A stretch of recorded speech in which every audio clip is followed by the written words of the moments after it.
Welcome, friends and fellow horse fiends.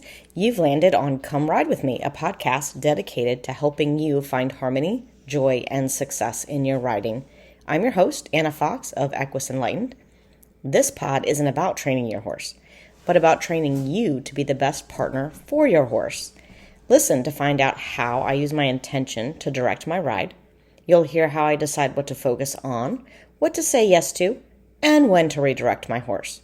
You'll see how not getting frustrated or overwhelmed is the easiest path to sanity and harmony. So, what are you waiting for? Come ride with me. Hey guys, Anna Fox with Equus Enlightened, and we are here with Ebo today. We're going to show you a little bit about lunging. I don't even know if that's the right term for it, but for lack of a better term, lunging to build some rapport. There's sort of the old theory of putting the horse on the lunge line and just letting them run all their energy out. We used to do that to ponies in the hunter ring. They probably still do. But every morning at the horse show, all the ponies going around in circles. And while horses that are not used to being in a stall and then are in stalls at horse shows might need to get out and do that kind of exercise and stretch their legs, all of the going in circles is not all that healthy for them mentally or physically. So there's a couple things that you can do before you ride, and especially if you like to lunge your horse or you just like to see how they're feeling, especially on those cold winter days or the windy spring days, there are some things that you can do pretty quickly and figure out how your horse is feeling. And then you can, from there, determine, well, do I want to stick with some groundwork today? Or, is my horse feeling like he's rideable? So what I like to do is kind of test some things out, and we did some of these in the video earlier this winter with Ebo, but we're going to, can he yield to pressure, right? And yes, he came back to me, he did all of that. He's pretty good at this stuff. He knows the game. I also like to see, can they follow the feel of the rope? Can he follow the feel of relaxing, yielding to the pressure of my hand? Like he feels a little tight in his neck right there. And I can just ask him, hey, can you think about that for a second? He says, I'm thinking too hard. It's not that complicated, bud. Yeah. Oh, okay. Good. So a lot of times if we can get horses to relax the places that they're holding tension, we can take a lot of tension out of their body. And the tension is what gets us in trouble, right? It's the tense horse that bucks, rears, bolts, does all those things. So if we can figure out little ways to get rid of that tension before we get on, we're going to be in a much better place. And some of it has to do with the way your horse lives, right? Horses that have free choice, free range, free choice hay, enough pasture, their free range can come and go as they please. They're going to be probably more relaxed natively than a horse that lives in the stall for most of the time or only gets turned out in a small paddock. So it's different. You might have different things to work on. You might need to let your horse go around a little bit in a circle, just to get warmed up and loosen up their muscles if they're not walking around on their own regularly. But Ebo says he has a pretty good life. He can come and go as he pleases. And so, yeah, good. And if they're looking at something, it's a great time to test. Like, can I get the attention? Because if I can't, Or if I get a bad reaction from that, then that's something for me to note. Ooh, maybe my horse is a little tense. Maybe he's not really here with me. Maybe he's somewhere else. And I need to be mindful of that, because that's not how I want him when I'm riding, for sure. Okay, so we yield to pressure. Can I, again, get you to loosen up your neck a little bit? Oh, good boy. Yeah, this side's easier, huh? So another thing I like to see is, can they move, right?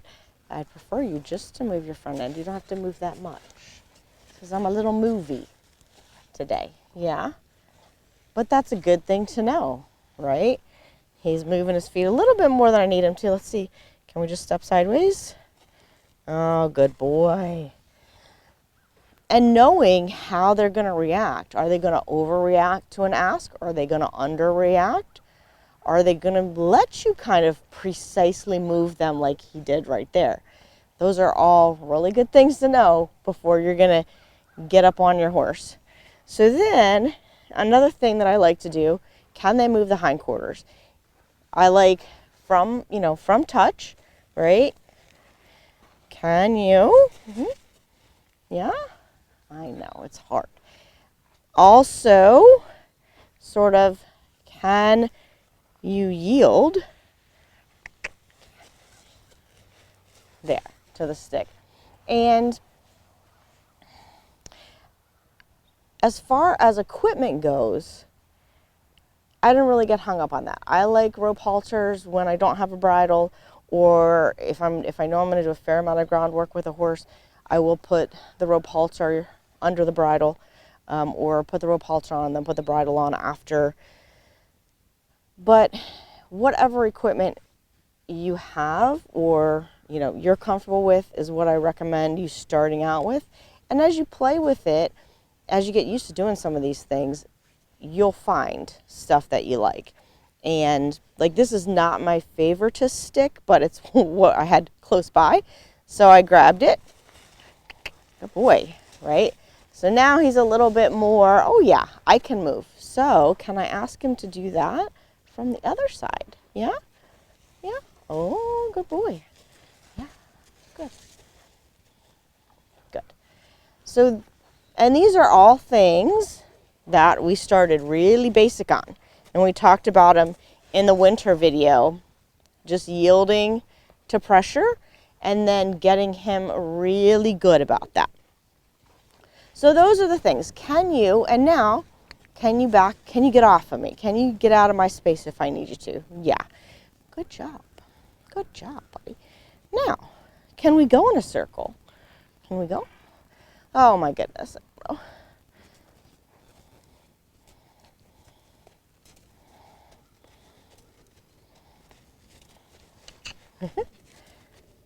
And I would prefer that they go at a nice walk, and that they maintain on their own.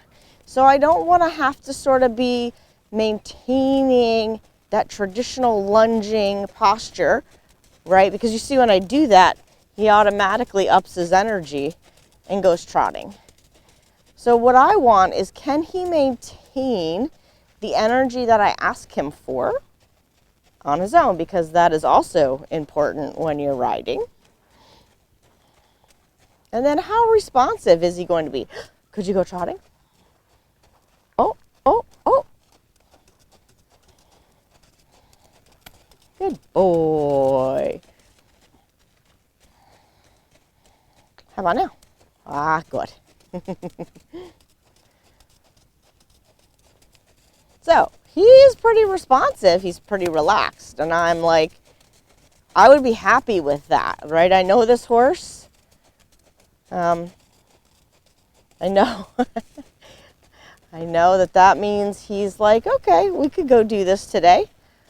But if you had a horse you weren't sure,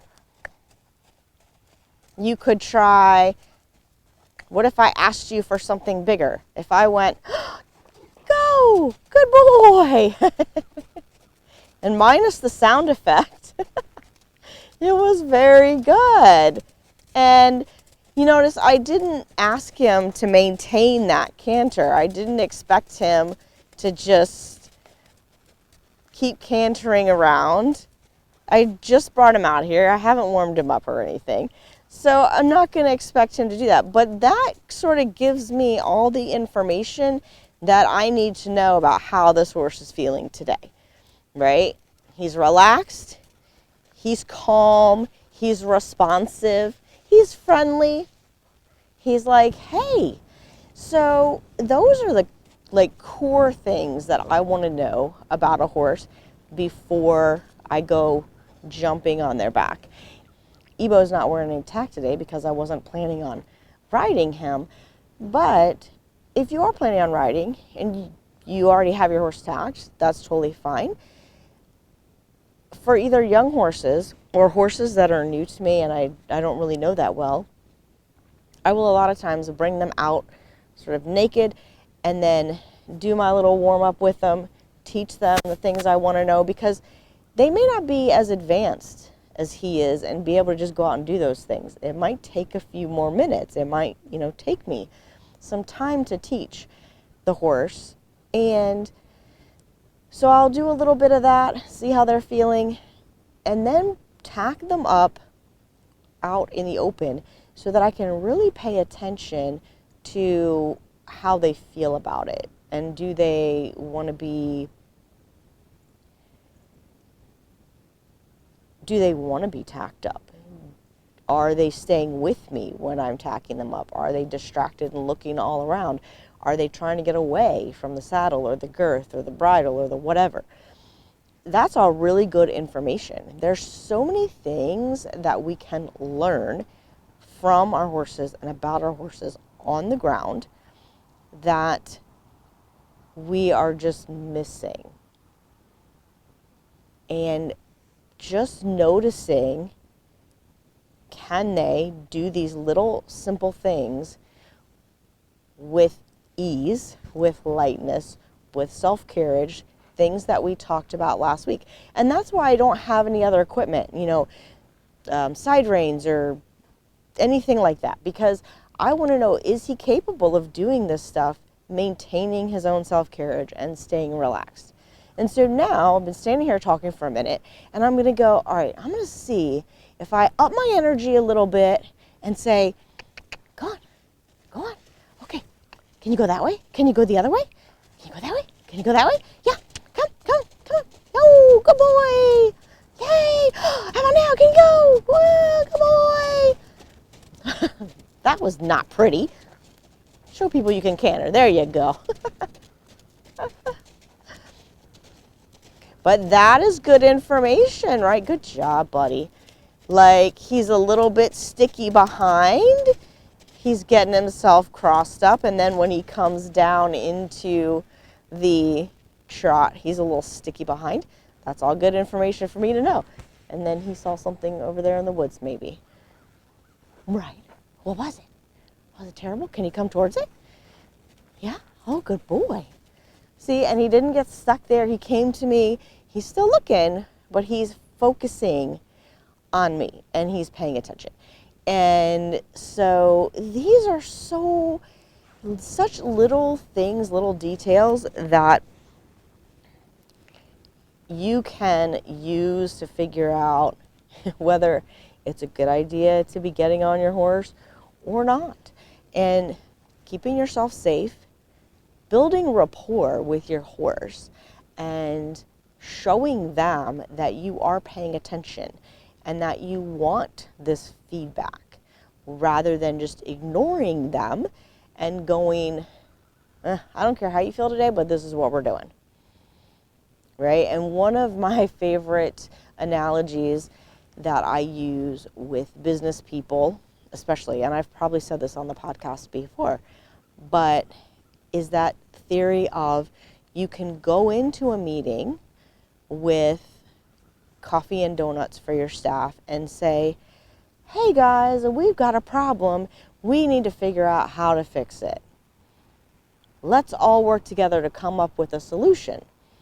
Or you can go in there and say, well, I know this is going to piss you guys off, but, and just by changing that wording, you're going to change the mood in that room. Same thing with the horses. Just by changing your own attitude, your own thought process towards them, and what you're willing to get from them and see about them, learn from them, you're going to change the way you interact and build some better rapport and be able to have a much more effective conversation with your horse. Because that's what I always want to know when I come out is, can we communicate? Can I have a conversation? Can I ask you questions and will you answer them?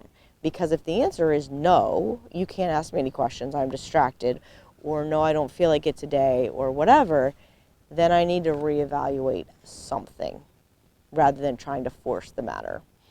But he is interested in whatever he thinks is over in the woods, probably deer. And but other than that, he's responsive to me, he's relaxed, he's paying attention. Like, even though he's looking, he's not freaking out. And this is also part of what it's like having horses who have a normally regulated nervous system, right? Because he has free choice in his feeding habits, they do get fed grain or more forage twice a day, but they have access to hay all the time, whatever grass is around in the winter, and they come and go from the barn as they please. He is not having stress reactions to not having any freedom of choice, right? He's not having stress reactions from being in the stall. And when this horse came to me, he actually came as a stall walker. They couldn't turn him out except for in a small dry lot because he would run. He had sort of this whole list of stable vices, plus he went in a double bridle, and just changing the way he lives and starting to pay attention, teaching him how to carry himself and be relaxed and light. This is a big horse. He's a big dude. He's an old style bred Hanoverian. So, you know, teaching him how to be light and how to carry himself was really important. And it was quite funny because he's going to go to sleep on us now. When he first came, just doing something simple like this, he might actually sort of overreact and fall down on the line. Like, it would be nothing for him to like shoot out and lose his hind end and fall down, or to go cantering off in the pasture and then try to make a turn and fall down, just because he was not very aware of himself. And now I can see him canter down the hill, and he lifts himself up and he makes the turn. He can canter right into the barn without missing a step, because he now knows how to carry himself, and that he also has to be responsible for himself, because I'm not micromanaging his every move. I think that's so important for our horses. A lot of times people, in an effort to be perfectionist, have all the things going for them, they're trying to micromanage every second of the ride with their horse or their horse's lives, and it just causes more distress in the horses than it does happy feelings. And then we get these other issues that we see, the stable vices, nervousness, not very good rideability, things like that, because the horses aren't regulated in their nervous system normally, right? So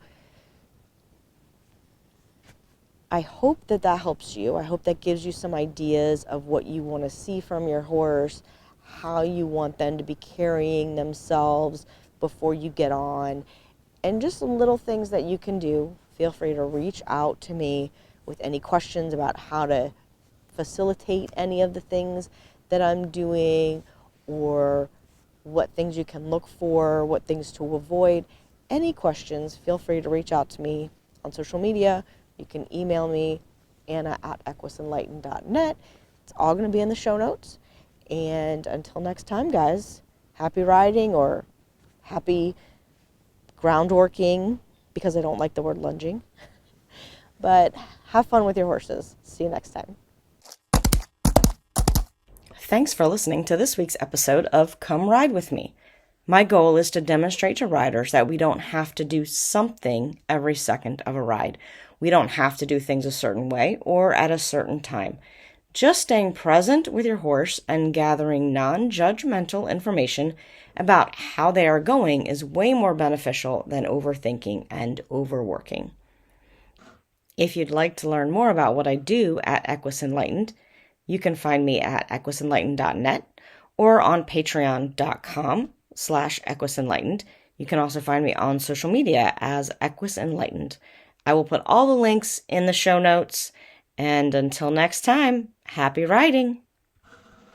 Oh, before you go, please remember to rate, review, and share this pod so others can find it. I would love constructive criticism, but like my mom used to say, if you don't have anything really nice to say, there's no need to say it. Just ride on, my friends. Have a great week.